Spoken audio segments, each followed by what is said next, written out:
जी महाराज जी, business और व्यक्तिगत जीवन में धोखा और तिरस्कार मिलने पर क्रोध आता है, पर कंट्रोल भी हो जाता है। पर इसे मैं शून्य पे कैसे ला सकता हूँ? नाम जब चल रहा है और बढ़ाते रहिए, इसी से यही औषधि है। एक नाम जप ही एक औषधि है जो बड़े से बड़े क्रोध और छल कपट प्रहार इन सब से हमको बचा करके सुरक्षित रखता है। आपका जो बुरा करे उसका भी भला करने की इच्छा उत्पन्न कर देता है नाम जप। आपका जो बुरा करे उसका बुरा ना करने की, उसका भला करने की इच्छा आपके अंदर जागृत हो जाएगी ईमानदारी से कि इसका भला कैसे हो। यही नाम जप का प्रभाव है। नाम जप में असीम सामर्थ्य है। जो अनंत महिमाशाली भगवान के सद्गुण है वो सब सद्गुण नाम साधक में प्रकट कर देता है।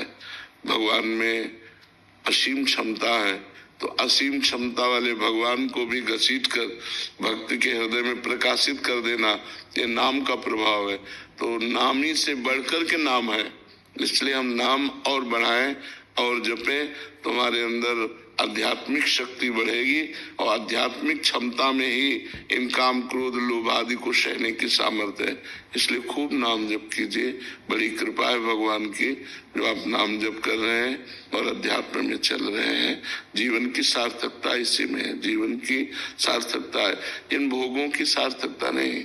खूब भोग रहे हैं, मनमानी गंदे आचरण कर रहे हैं, रुपया पैसा सोचे कि हमारा जीवन बड़ा सुख में। नहीं नहीं नहीं, पुण्यों के लाभ से आप ये सुख भोग रहे हैं और जब आपके पाप का परिणाम आएगा तो सर्वनाश हो जाएगा। इसलिए उत्तम बुद्धि वाला वही है जो भगवान का नाम आश्रय लेकर सुख दुख को समान भाव से देखते हुए भगवत प्राप्ति की तरफ चले। काम क्रोध आदि दोषों को अपने कब्जे में करते हुए भगवान की तरफ चले, उनके कब्जे में ना हो जाए।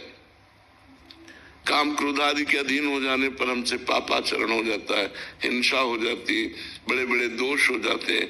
इसलिए उत्तम बुद्धिमान वही है जो भगवान का नाम का आश्रय लेकर इन विकारों को अपने अंदर ही अंदर सहन कर जाए।